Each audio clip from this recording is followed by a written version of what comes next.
ፍቅር እስከ መቃብር። ጎጃም ዳሞት አውራጃ ውስጥ መንኩሳ በምትባል ሀገር ቦጋለ መብራቱ የሚባሉ ብዙ ዘመን በብቸኛነት የሚኖሩ ሰው ነበሩ።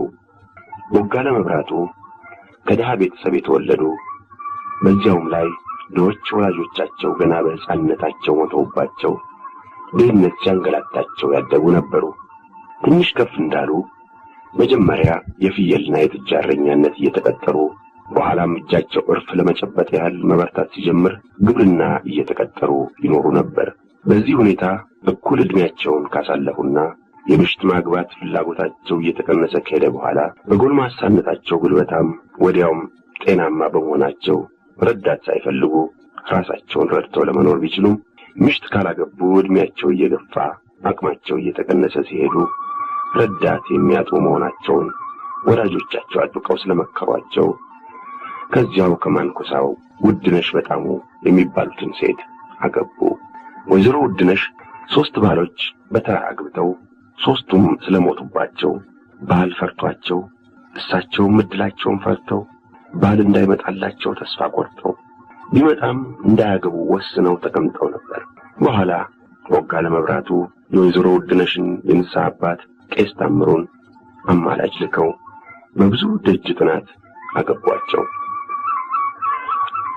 ሰሙ እንዴት ውድነሽ አሉ ቄስ ታምሩ አንድ ቀን። ከዛሬ በፊት ባሎቹን ሲያገቡ ለአንዳቸውም አማላጅ ሆኜ እንዳልመጣው እሱ ያውቃሉ።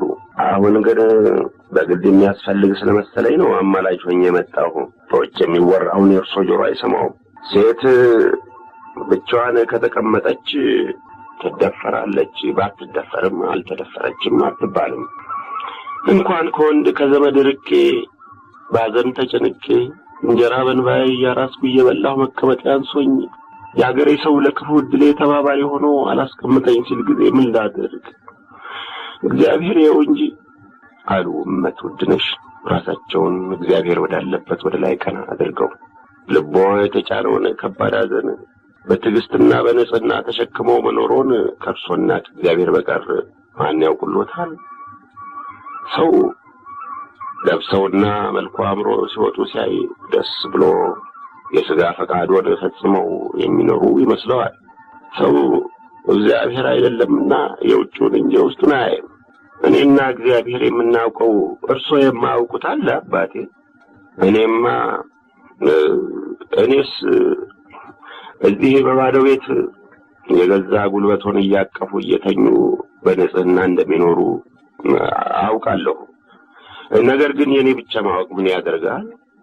ለዚህ ሁሉ መድኃኒቱ የሐሜተኛውን አፍ የሚዘጋ የተሰበረ ልቦን የሚጠግን ይህን ሁሉ የሚያደርግ አሁን እንደነገርኩ ያው ትዳር መያዙ ነው።